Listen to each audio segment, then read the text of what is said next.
This is Two Blokes Talking Electric Cars with Stephen Fennick and Trevor Long. Thanks to NRMA Insurance and Uniden.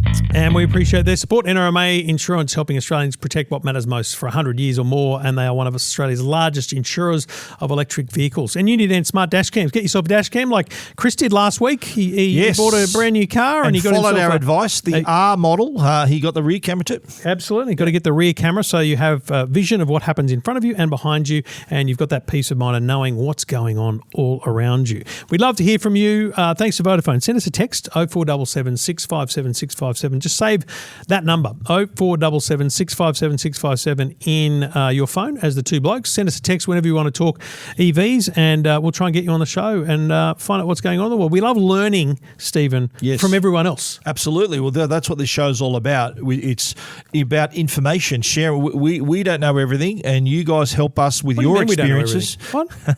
Well, I don't know everything. Neither do I.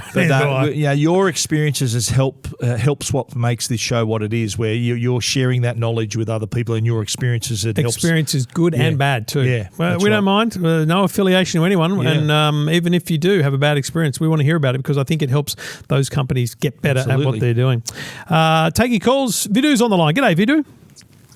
Hey, how are you guys? Yeah, really good, mate. What are you driving, mate? What's in the driveway? 2 Teslas at the moment. Model 3. Humble brag. Yeah. So hang on, Model 3 and what else? 2 Model 3s? 2022, and then a Juniper Model Y from last year. Okay. So you're a bit of a Tesla. Is it fair to say, Vidu, you're a Tesla fan or what? Yeah, I mean, it was the best car in 2022 for sure. Okay. I don't know if it's still the same, but Okay. back then definitely was. What, am I detecting a bit of buyer's remorse there, Vidu, mate?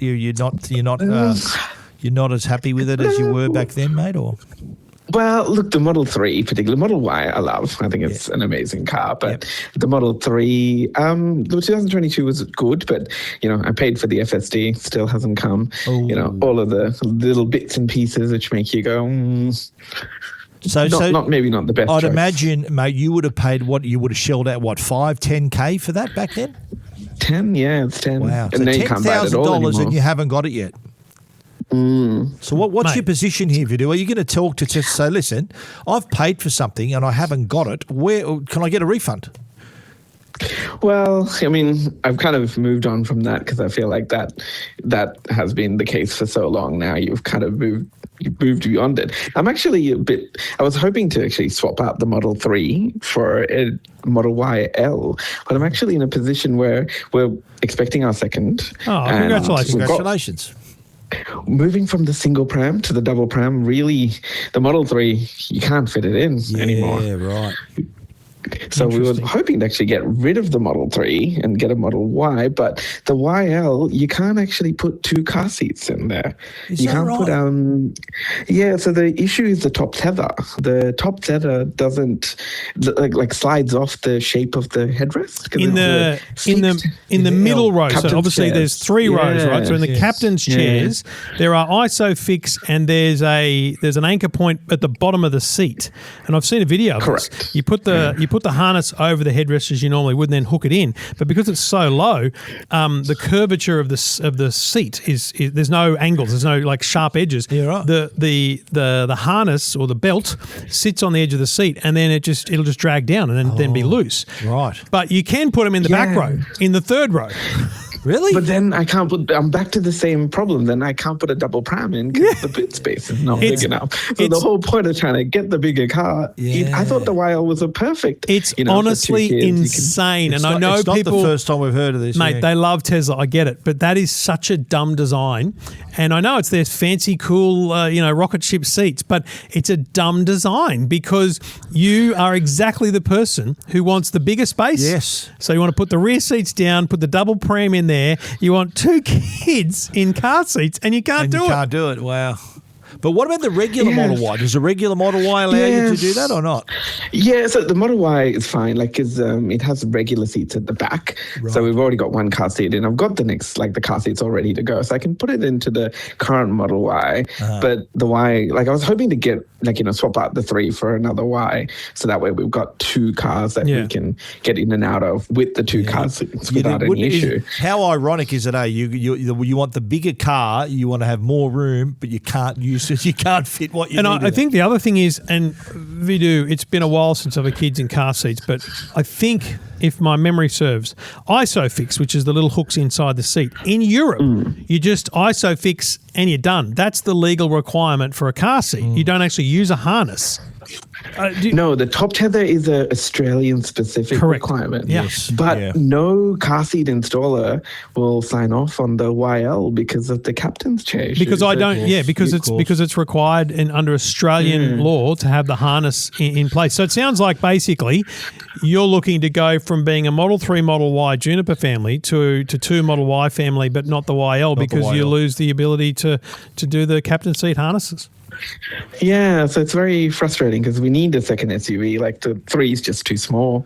So whole point of trying to get a bigger car. Can I suggest there are other EVs out there? I know. Teslas, I've mate. looked at the Zeekr. Yeah, so you've already been have shopping you looked at the Zeekr 7X? Because that's selling. I got a friend with it, and look, it definitely looks good, but I mean, the issue for us is that the Tesla Advantage, if you're working and you don't have to service and you don't have to do anything, it's just so attractive. Like, having had now 5 years of a Tesla, almost 5 years, and I've never gone to a mechanic, it's just such. I had a Volkswagen before that, and I drove about 50,000 Ks a year. It's just from commuting to work, and I used to service Golf every 6 months. It was ridiculous, right? Like, to get through the year, you've got to service so often. And then having the 2 Teslas, I haven't touched a mechanic for so long. Yeah, that's attractive. And you know what? That's why Tesla's Tesla. I used to drive a Tesla myself. I know exactly what you're talking about. They're very low maintenance vehicles, and of course you'd want to maintain that, have that sort of in your life. But I think other brands though are sort of coming into the space now where their after sales service is just as compelling as Tesla. Have you looked at a Kia EV5? No, I haven't actually looked at the Kias. I think Kia EV5 might be a nice option. SUV. I think size-wise it'd be a good fit. Certainly be totally fine for the car seats. I've got no doubt. Obviously, BYD Sealion. There's a new Sealion, but it's a plug-in hybrid, the bigger version. The 8 one, right? Yes. So, mate, I think that's what I mean. Before committing to a second Model Y, just because it's worth checking the market. Yeah, I think it'd be interesting to go for a few test drives, mate. Yeah. Well, I mean, then I was thinking, should just get a performance one, and then I guess I have a long range and performance, and then. Oh, right, hang on a minute. So this is a performance for you, and then another one for the kids, mate. Is that what you're saying? Yeah. Or what? Yeah, well, if we're getting a new one and getting a faster one. Wow. That's great. I love it. I love your priorities. You know what? It's funny when we listen to someone talk. I'm pretty confident. Yeah. You're not wedded to Tesla, but I feel like you're going to be a Tesla family for life. Yeah, look, I mean, we've got the Powerwalls at home. We've got 5 now because they did a replacement from the 2s to the 3s because there was that warranty recall. Right. So we ended up with 5 now in the garage. So it's just charging all is not very needed, neatly together. No, we got 2 wall chargers all ready to go. So that way, one car's parked outside, one's in the garage. They're both charging at the same time. Like, everything is set up so you've got it worked cleanly right now, and it's hard to move away from it, right? Like, the app is there. Well, that makes sense. I don't have to worry at all. Yeah. If I was a betting man, I'd say Vidu's going to be in another Tesla and a performance model by the sound of it. But it's really, really interesting and great feedback on the captain's chairs. It's so timely. I saw it on a TikTok video or something recently. I'm like, that is remarkable to me that is a failure. But I guess I should be less harsh on Tesla there because they've built a product that will work in most countries, but it's just here in Australia. And what do? They got to put little clips or something on the seat to hook it in, or it's a very hard thing to fix. Yeah, they said a tether extension, but I don't know. I mean, there's all these posts about people saying at the car show they said tether extension, and you can do the Y strap around the headrest. But so you go wire around and straight down. Yeah. I mean, the niggling is going to be like, compared to your kid being in another car, you're just taking an unnecessary risk. Yeah, exactly right. Safety first, mate. Mate, if a car seat installer said to me, "Oh, let me put an extension in, we'll do it," I'd be like, "Great." Yeah. But if they're saying no, then that's where I'm at. I'm a hard no, unfortunately. Even though we know that the cars are safe overseas and they're running the ISOFIX seats, Australia has higher standards, and I'm in favour of standards that protect kids, and I'm pretty sure you are for your own kids as well. So I feel like you're just going to end up with another Juniper, and it sounds like it's going to be a performance model. Well, it can't have two of the same, right? That'd be insane. What colour have you got in the driveway at the moment? We got the stealth grey, white long range. So I thought maybe black. Performance Y. Nice. Yeah, he's got his thinking. He's already have to be honest, Vidu, you've already gone on the website, you've already specced it up, haven't you? I mean, I would love if they would let me transfer the SSD from the Model 3 to the Y, but they're very really? That would be because I don't want to pay a subscription. All right, I'm going to give you the last piece of advice on that then is I'm writing today to the New South Wales Department. Were you in New South Wales? Anyway, whatever local state you're in, Department of Fair Trading and the Australian Competition and Consumer Commission, the ACCC. I'm writing a letter saying I paid for this in X number of years ago. And didn't get it. And I'm now ready to, sell the car or trade the car in, and this company will not honour that purchase with a product. Yeah. It is insane. That is true. It is absolutely is it an Australian insane. consumer law issue too? I feel like it is. That's why I say the ACCC. Yeah. So, mate, I'd fight. I wouldn't, mate. 10,000's 10,000. I wouldn't let that go. I'm gonna try and push them to transfer it at least, so I don't at least I'll get it at the very end. Well, you're closer to getting it now than before. Yeah, like you said, you don't want to be paying $149 a month for a subscription. Yeah. That you already paid for and didn't have for 4 years. Otherwise, you're going to have to just drive the car yourself, Vidu. What can we say? That sounds terrible. You poor thing. All right, mate. Great to hear from you. Let us know what you end up doing, buddy. Thanks, guys. Bye. Cheers, mate. Good to hear from you. Thanks very much. There you go. It's a first world problem. There is a Tesla fan a lot of first world but you know problems what? going on. He did outline the reasons why he's so loyal to this brand because they are, I've got to say, after sales they are excellent and really good in sort of low maintenance, all of that. I think if you had this argument at a barbecue with car people, especially someone who works in car servicing, right? They'd be like, "Oh, it's insane not to look at your car, looked at but." And I think I was like that in the early days thinking, yeah, but come on. But it's not like we've had a plethora of issues with, 5-year-old Teslas not being serviced and their brakes running off or something. You know what I mean? How many calls we had from people who bought, they're still driving 10-year-old Teslas and they're perfect, still great. Yeah. So I agree. I think it's another great selling point for a Tesla, and it's a hard one to argue. But the other side of that, the FSD, that is wild.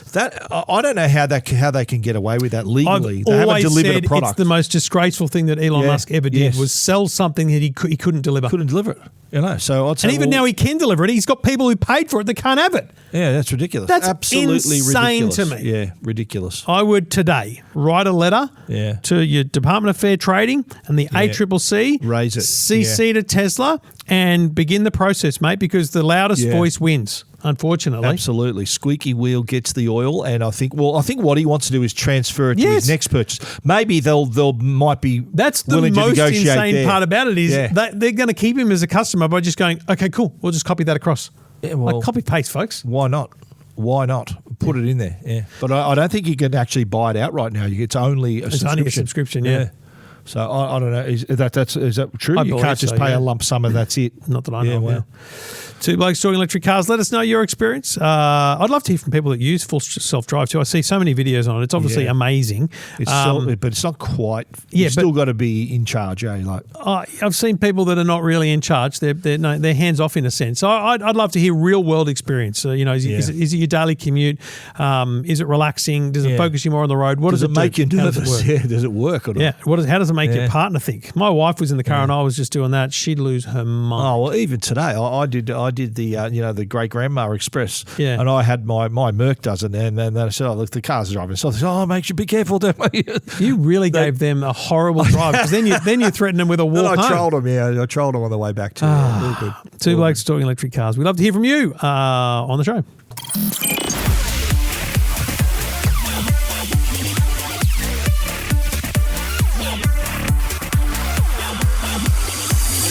Two Blokes Talking Electric Cars. Thanks to NRMA Insurance and Uniden Smart Dash Cams. Taking your calls, 0477 657 657. Send us a text. Thanks to Vodafone. Colin did that and he's on the line. G'day, Colin. How you going, guys? Mate, really, really good. Where are you at in the world of electric cars? So I've purchased a GWM Ora in March this year, Nice. just due to my aging Corolla that I had for years. That's an interesting upgrade because the Corolla's a small car. The Yes. Aura's a small car. Now, to be clear, we're talking about the Ora, not the Ora SUV one, the Ora 5 or whatever they call it. Yes, it's the older one, the Ora 3. The OG, it's a little bubble car. Yeah, nice Yes, little car. yes. Yeah, nice little car. Not a very manly car. But, You said Mate, that, not us. Depends what colour you got it in, my friend. chalky grey, I think it's called. that's all right. pretty No, that's nice. manly. Yeah, it's pretty good. And I've got the GT, so Nice. Tell us about it. Yeah, so like I said, I had an aging Corolla. It was involved in an accident which ended up being written off. I was looking to upgrade to a hybrid Corolla. Just the cost of them is still pretty high for a late model second-hand, low Ks. Yeah. Yeah, right. At the time, I was working for GWM as a motor mechanic. Oh, So that was convenient. I went to my boss and I said, I'm interested in the Aura, and the price that he gave me, I couldn't really refuse compared to the Corolla, price-wise, tech, what you get. And it was a no-brainer. yeah, right. So you will obviously but working as a mechanic, they must be from the inside then that they're a reliable car, that they low maintenance and all they tick all the boxes. Yeah, and it just blows me away, like $99 services for the first 5 years. Wow. We were just talking about Tesla and how that's an appeal to people who not really have to service their car compared to the mainstream or legacy motor companies. So what are you saying? So $99. Is that basically per year? What's the regularity of service? Yeah, so it's 15,000 Ks, 12 months, pretty sort of standard. Right. But $99 per service for the first 5 years. Which is, you know what? I That's respect amazing. that because that's them saying, That's a look, selling point. We'd like you to bring the car in because we think it's important to check the brakes and da-da-da-da-da. Yep. And so you're paying essentially for them to wheel it in, put it up on the hoist and check everything. Are the tyres good? The wiper, you'd expect them to, check all the fluids and things, wiper fluid and everything. But basically, and let's be clear, the service centre is also then going to go, hey, new wipers, new tyres, you want us to fill this up? They're going to ask all those things, but you'll have the option of going, it's cool, I'll get my tyres myself or I'll do myself, whatever. But, what a great selling point, Stephen. Absolutely, yeah. Yeah, so and it's the age-old argument. I'm a motorhead. I've got a 1,500 horsepower drag car that runs on methanol. So it's not the kind of car that people would associate with myself. Hang on. Well, what do your mates say? What are you rolling When up you in an pull up in Aura your to Aura, a barbecue? what happens then? Yeah. So it was more just time and place. And it was around that time that the war started. Yeah. Fuel prices were supposed to skyrocket, blah, blah, blah. Yep. Hey, I went into it very unprepared, I won't lie. I didn't really know too much about the charging, anything. So but it's worked out great. I love it. I don't because you I'll listened to ever a buy- podcast and found out the answers. Yeah, well, and that too. So what you say? So you're going in, as you just said, you're going in blind here. How have you now adapted to driving an EV, charging, and how many Ks you drive a day? How's it been for you? Yeah, so that's it's just my run to work daily car. Yep. The Granny charger at the moment is filling that gap very well. Nice. I do about 90 Ks when I go to work overnight. I replace that. So Really? Wow. I'm pretty happy with the that. Granny charger, you replace that. Yeah, that's fair. That's pretty good. Yeah. Okay. Yeah.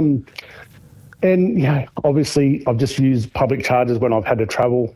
Yeah. My partner is pretty savvy on saving money, which that goes along with everything. Absolutely. And we found a place in Sydney when we do travel. The hotel's got free EV charging. Lovely. Yeah, it's just The plan is to put a proper charger in at home down the line. But this is how unprepared I was. I turned up at a public charger and I thought the cable was there and everything. And my partner went, "Have you got a cable?" I went, "No." Ooh, lesson learned. It's one of those little things, isn't it, that we've talked about a little bit. It's just no car. There might be a couple of cars that come with it. But Are you still working at GWM? I've just left there for no reason. I've just secured a job. Yep. A little bit better money and conditions and that. Okay, That's all we chase. So yeah, of course, mate. Yeah. You do what's right for you. I'm still blown away and interested in the idea that your mates know that you're a drag car owner, and here you are in little GWM Ora. I mean, have you become an advocate for the electric world, given where you came from, which, as you said, was pretty much nothing? You're a motor guy, yeah. I think it's you've got to look at it the right way. I think, like, if you think you're going to drive to the Northern Territory in it, you've got the wrong opinion. Yeah, of I think course. for what I brought it for and what I use it for is what they are at the moment. Yeah, 100%. Yeah, that's important. I think you need to do your homework and buy the car that's going to suit your lifestyle and your job and all of that. So it sounds like you've done that, and it sounds to me like you've got just the right car for yourself. You haven't overcapitalised. You haven't gotten something you'd never use. Low ongoing costs. Yeah, that's it. It's a win. Yeah, and I've got a Land Cruiser that tows my race car. If I want to drive to Northern Territory, I put diesel in and drive there. Right. Okay. So I just think it's funny how a lot of people have the wrong mindset around them. Oh, mate. Yeah. 100%. Can I ask you this, though, as a bloke that gets to sit in front of the Christmas tree and see the lights go up and, lay down some rubber, the Aura is not known as a sports car. You did get the GT, though. Is it impressive? I think so. I think they're Compared to a Corolla? 26. They're 126 kilowatts, and from 0 to 70, it is actually quite impressive. It sounds to me like you've given it a bit of a squirt too. Hasn't he? What? You've had a crack.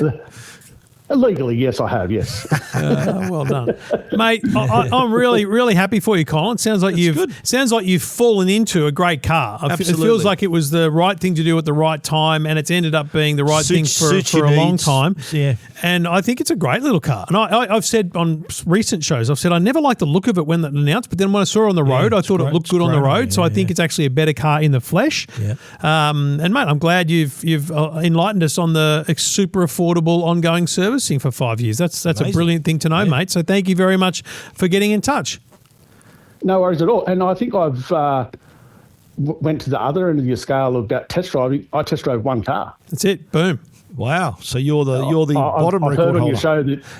Yeah. I've heard that you said some lady Penelope. test drove 16 or something. 16, yeah, So- Penelope, yeah. And you know what? I think I would say this to you, Colin. I think the only other people that have driven one car are normally Tesla drivers, yeah. because they're just mesmerised by the mesmerised Tesla. by it. They drive it and they buy it. That's it. I don't think there's probably others, but I think broadly speaking, Yep. that's a very rare thing. And One and I'm and done. glad you ended up with a good result, Colin. Oh, thank you. Can I ask Steve a question? Sure, mate.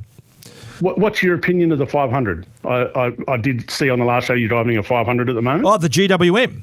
the tank. Yeah, Yes. mate, that is a big car. If you love big cars, Because you're a Land Cruiser owner, yes. Colin. I think for someone like yourself who's used to a big car, absolutely. And this was a plug-in hybrid as well, so you got a motor as well as the battery portion. So for your city driving. But yeah, mate, well put together car, nice, plenty of room, really nicely appointed as well, beautiful inside. Colin, have you seen the Denzas? Yes. My partner is in love with the Sealion 7. Right. So I have. Yeah, she sent me a lot of that kind of stuff. So I have seen them. Yeah. The GWM I didn't mind. I think for someone who is into big cars, I reckon they would take to that really well. Yeah. Sounds like Colin's got some thinking. Just to do watch out for the rail that comes out from the little sideboard that comes out of the car automatically when you open the doors. Just be careful of your shins. I think I said in the show last time that I had to reach in to get my phone and just bash my shin against the thing. So what were you saying? What's the reason you ask? The reason I ask you, when you compare that car, once it has a decent diesel engine in it, because that's what people want. When you compare that to a 300 in the way of it's crazy how they are inside, the tech that they've got, for 80 grand, how can you buy a 300 series? It's why I'm flabbergasted that Toyota is still selling as many cars as they are. Yeah. Because like even with respect, even the Lexus I'm driving at the moment, I look at the interior and I go, I get it, it's nice, but it's also just so Toyota. It's very plasticky in some ways. The infotainment system's not amazing. It's just like they haven't really advanced into the 2020s. And so if you landed on Earth and heard that you needed to have a big bulky four-wheel drive to be the alpha male, and you see someone with a 300 series Land Cruiser and you go, okay, you've never driven anything before. I'm going to sit in a Land Cruiser, a GWM tank, and the Denza, like the D8 or D9, I think they're called. I don't think you'd buy a Land Cruiser. I don't think you would. Now, that said, I get it that if you're taking it on rock crawls and bloody off-road, and maybe there's some absolute credentials there, but, mate, the percentage of Land Cruisers that actually do that is very low, very low. Yeah. And if you took the badges off all of them and made people sitting them and said, okay, which one is a premium brand, I think Denza and GWM would win. Absolutely. Yeah, they would. Good observation. Very nice. No, I think I only drove the 500. You didn't drive I didn't get it too. No, he hogged it. It's a beautiful vehicle. No, very nice inside and out. Lovely to hear from you, mate. Yes. Thanks for getting in touch, Colin. No, thanks for your time. Talk to you later. Thanks, great stuff. Well done. Great car. Drag car owner there driving a GWM Ora. What a car. Wow. Amazing. Didn't see that coming. No. Well, you know what? I love the fact that he just got the car that would suit his needs. Yep, that's all he needed. He never went try to go over what he would fill his requirements. If there's a car to suit your needs out there and you found it, let us know. 0477 657 657.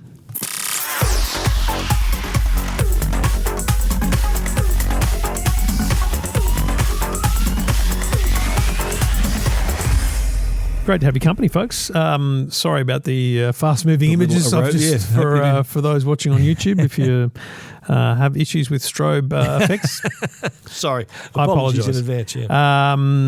Love to take your calls. Michael's on the line. G'day, Michael. How you going, Stephen? Mate, we're very well. Doesn't matter. We're all here. Trevor. We're all friends here, Michael. You bought a BYD Sealion 7, not the first Sealion 7 owner we've spoken to. What are you loving about it, mate? I love it all, really. Great car. Love the technology. Love the looks of it. Interior is fantastic. First electric car, but it's really great. There it is. Glowing endorsement. Thanks for your call. It doesn't come any better. Sounds like too. You got it pretty quick, so you did your test drive, and you were in it pretty fast. Is that right? Yeah, probably less than 2 weeks. I've had it just over a week. Wow. Okay. So how did that work didn't out actually for you? go looking. So you went. You live in Tasmania, right?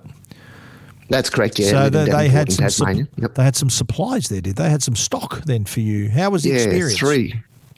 Yeah, really great, actually. I know there's a lot of people had issues with BYD, but I can't fault them, to be honest. That's great. Yeah, no problems at all. 3 dealerships here in Tassie, so they were able to move cars around a bit and get one up to me pretty quick. Yeah, it was great. So your first electric car, as you said, how long did you spend looking before you chose the Sealion 7? Guys, I guess I was always going to buy an electric car as the next car. It probably came a bit quicker. Actually went looking for a car for my partner. She wanted to downsize out of a RAV4, and we were looking at a Kona. But the Kona dealership is also the BYD dealership, and she bought a Kona, and I wandered up the corridor and bought a BYD at the same time. So hang on, so did she get the electric Kona or plug-in hybrid or the petrol? She got the petrol hybrid. She wasn't quite ready for the electric thing. She's part of the way there. Yeah. Yeah, she's a little annoyed. She's got to wait 8 weeks, and I got mine in 2, so she's not very happy, but that's okay. What about, just by the way, what about the dealer principal at that joint? He's just sold 2 cars to one household. He's very happy. Yeah, I think he was pretty happy. Yeah, happy man. And so how are you preparing to go electric then? That's the big thing. It's a big change. Yeah, no, it is a big change. Like I said, I've had it for a week. Just granny charger for me for the moment. I think I can pretty much get away with that. Only travelling maybe 40 to 50 kilometres a day. Okay. So, I can gain that back overnight on a charger here. Easily. What about when you need to venture out into Tasmania? What's the charging situation like down there? Look, it's okay. I think it's okay. It's getting better. There's some fast chargers relatively close to home. There's a supercharger not that far away. We only do the occasional trip to Hobart, which is around 350 kilometres, and there's plenty of chargers on the highways down, so it's not a huge issue at the moment. It is getting better. Yeah. There's a few places in the state that aren't great. The East Coast, not great at the moment. But it's improving, and this BYD dealership that I dealt with, they're pretty committed. They're putting 3 chargers in up there at their dealership, public chargers. So what is it like in Tasmania? Are you noticing more EVs on the road, or are they sort of holding back a little bit? No, much more popular. You're starting to see a lot of them around, a lot of BYDs around, lots of different makes, different brands on the road. So it's kind of picking up. Without I guess putting all Tasmanians in a bucket, but I think Tasmania leans heavily green. People are very environmentally conscious. So I would have thought that in Tasmania there'd be a great uptake down there for that reason. People trying to do their bit for the environment, because Tasmania is such a beautiful place, and for decades it's been that I think the most beautiful kind of forestry place in Australia, and so I would have thought it'd be strongly accepted down there. And look, 3 dealerships. I assume they're in Devonport, Launceston and Hobart. I'm assuming that's how they're operating. That's correct. Yeah, right. Yeah, pretty much. I guess the issue we have is there's not a lot of other brands here as yet. Right. When I went to look, if I was happy to travel to Hobart, there were lots of different options to drive, but local, close by, it was somewhat limited. The only other vehicle I drove was the new Hyundai fully electric. I'd rented a Tesla in the past, and I'd rented a Polestar in the past. But I was going to ask about Tesla. Do they have a presence there as well, or is BYD? Out of Hobart they do. Okay, right. There's a Tesla supercharger in Devonport, is there not? Yeah, there is. Yeah, not very far away. So Tesla was never an option, Michael. You never. No, never not considered really. Tesla? I like the idea of having a dealership relatively close by. And, okay. Fair enough. For that reason, BYD became it, really. What's the and excuse my complete and utter ignorance, but because I've only ever been to Hobart in Tasmania, but what's the population in Devonport? Because I'm looking at PlugShare, and I'm a little bit blown away by how few public chargers there are. There's essentially the Tesla, as I mentioned. It looks like there's one in like a marketplace shopping centre, and then there's one at like a car dealership. Yep. That's pretty much it. Yeah, that's pretty much it for reasonable. It's probably 45,000 population. So it's a reasonable size, small city. Yeah, and that's the issue. The Tesla charger has 3 or 4 bays. I think the marketplace charger has 4 bays, and the dealership has 1, which is the dealership I bought my vehicle at. He has the 1 charger, but about to put 3 more in. Isn't Devonport where the spirit of Tasmania comes in? Yeah, correct. And that's where the Tesla supercharger is. I'm blown away there's not more Tesla superchargers there. I would have thought they'd put in 10 there, because if you own a Tesla and you take the Spirit of Tasmania down, you want to get off the boat and make sure you're fully charged for a lovely trip around the island. Yeah, exactly. And that's what people here are doing, charging up fully before they get on the boat to go to the mainland. So. Hey, one thing that I would point out to you, and again, maybe I don't know the area, but I know that Tasmania certainly isn't a flat state. You need to be very cautious about hills, because going up a hill is more drain on a battery than normal. Yeah, it is. Obviously, going down is super efficient because you could use literally next to nothing. So, but it's an interesting thing in terms of like trip planning, and it's where you go to an app like PlugShare where it understands elevations, and you can look at it and go, actually, this is very much a downhill journey. So, my point is that it can be a real mindset issue. You go, I get to my destination and I only use 20% of my battery, but you don't realise that's because you were going downhill the whole way, and so it's really interesting.